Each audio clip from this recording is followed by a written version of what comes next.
E deixa eu perguntar para o senhor sabe me dizer por que o general Heleno não se reuniu com o general G. Dias na transição de governo? Ele se negou a reunir com o general G. Dias? O senhor tem essa informação? O ministro Heleno, ele colocou o gabinete à disposição, disse que estaria lá pronto para recebê-lo, me autorizou, como secretário executivo, a estabelecer contato, e eu tenho que lembrar ao senhor que o ex-ministro Gonçalves Dias foi o último, ou dos últimos ministros a serem nomeados. Indicados, né? Indicados, sim, senhor. Então, o general Heleno, o ministro Heleno, ele colocou à disposição, fizemos 3 apresentações, uma cópia eu vou deixar aqui, deputado, cópia extensa do que foi falado do gabinete, né, no dia 1º de dezembro, depois mais 2 reuniões formais. O ex-ministro Gonçalves Dias, ele teve acesso à Secretaria de Segurança e Coordenação Presidencial várias vezes, falava diretamente com o secretário. Falou com o senhor algumas vezes. O senhor deu o que o general Heleno chamou aqui de palestra sobre... Foram essas apresentações que eu estou me referindo, inclusive ela foi preparada, foi colocada para ele. Neste momento que o senhor está se referindo, ele sequer tinha sido sondado para ser ministro. Ele só vem ser... Desculpe, não, porque aqui o general Heleno disse para nós que não viu a necessidade naquele momento de se reunir com o general G. Dias. Porque ele não estava indicado. Ele só vem a ser indicado já quase no final de dezembro. Eu não vou lembrar a data Eu falo isso, general Penteado, porque nós vivemos um momento de tensão política muito grande nesse país. Porque quando a gente vê a frio, tem coisa que é muito fácil ver no retrovisor para fazer uma análise de contexto, e tem coisa também que vai esfriando na conjuntura e que a gente esquece. Nós vivemos um momento de tensão política muito grande. É bom dizer que o ex-presidente da República, e lembrar disso, ele não reconheceu o resultado das urnas. Tinha uma agitação política nesse país muito grande. Eu não sei até que ponto essa agitação política entrava em algumas instituições e qual peso essa agitação política fazia barulho dentro da dinâmica institucional. Você acha que o fato do ex-presidente da República não ter reconhecido o resultado das eleições criou problemas para esse processo de transição e escalou a tensão política no país? Eu não tenho como lhe responder isso, deputado, porque não faz parte aqui, mas eu gostaria de... Por favor, você pode colocar o slide número 1 para mim, que eu vou mostrar para o senhor? Eu teria, antes de o senhor colocar o slide, mais uma pergunta em relação ao dia 8, que meu tempo está acabando. Não, deputado. No depoimento do general Dias, por volta das 14 horas do dia 8, inquieto e preocupado, decidi ligar para o general Penteado. Era o meu secretário executivo do Gabinete de Segurança Institucional, general Carlos José Assunção Penteado, que havia ocupado o mesmo cargo na gestão do meu antecessor, o Augusto Heleno. O general Penteado me disse que estava tudo normal, que estava tudo tranquilo e que eu não precisava ir ao Palácio do Planalto.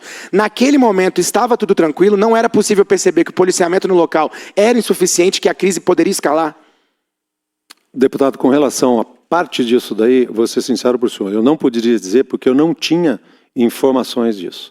A outra parte de dizer que era para ele não ir, essa eu confirmo para o senhor, eu realmente disse. Mas esse horário foi muito depois das 14 horas, foi quando já tinha um rompimento da linha da... Por que o senhor orientou ele a não ir? Por quê? Eu tinha uma preocupação com a integridade física dele e ele é um ministro de Estado. O ministro de Estado... dentro da estrutura que nós temos... Não vai para a linha de frente. Ele não deveria estar lá nesse momento. Institucionalmente seria um risco. Continua, eu só vou dizer porque depois o senhor pode continuar respondendo, mas meu tempo acaba, aí eu tenho que fazer a pergunta dentro do tempo. No depoimento o general continuou, permaneci inquieto e decidi ir ao palácio. A viatura levou-me à cancela leste do Palácio do Planalto, o general Penteado foi ao meu encontro, perguntei a ele o porquê de bloqueio na frente do Palácio do Planalto, que deveria ter sido feito pela Polícia Militar do DF, não haver sido montado.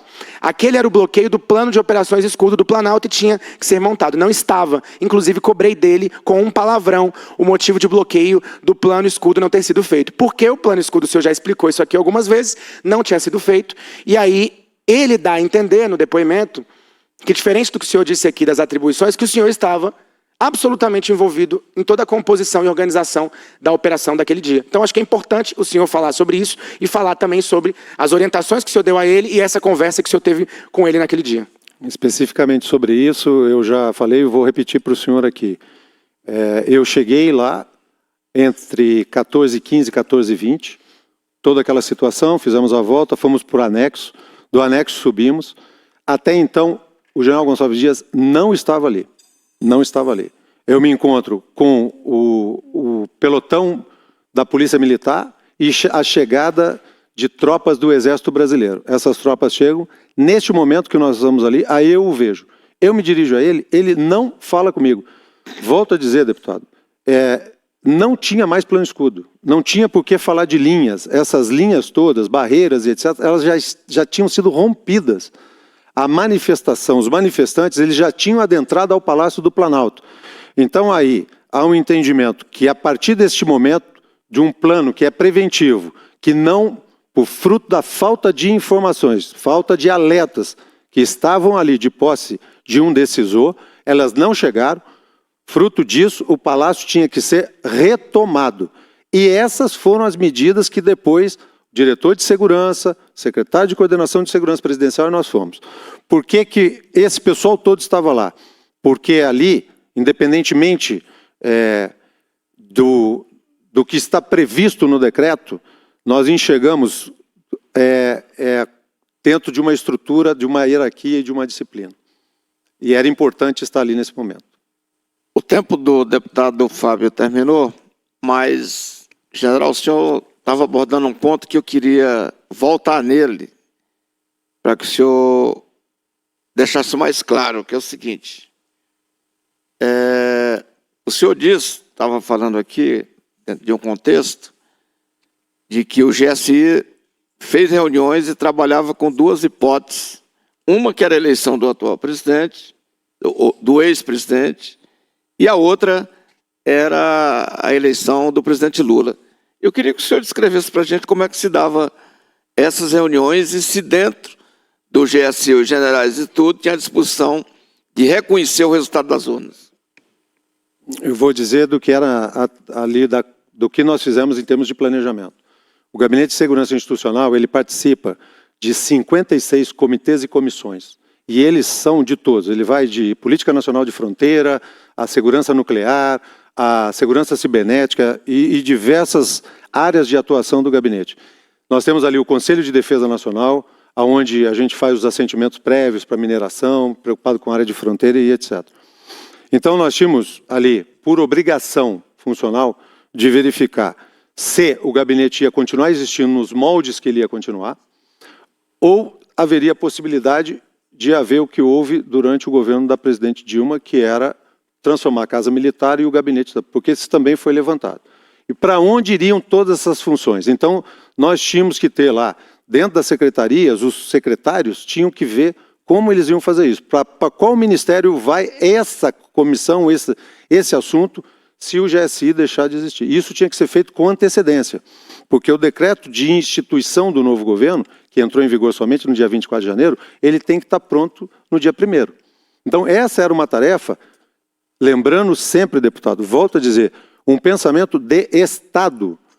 Estado, citei aqui emergência nuclear. Se nós tivéssemos um problema de emergência nuclear, quem iria atuar nesse momento? Então, o pensamento sempre é assim, como nós temos que proteger o Estado brasileiro, infraestruturas críticas, segurança cibernética. Então, tudo isso passava por ali. Era nesse aspecto que foram feitas essas discussões. Pois não, essas discussões dentro do GSI, não foi abordada a possibilidade de não reconhecer o resultado das eleições. Deputado, eu vou dizer para o senhor do que como nós fizemos. Nós fizemos todo um trabalho para ou a permanência de um ou a vinda do outro. Tá certo.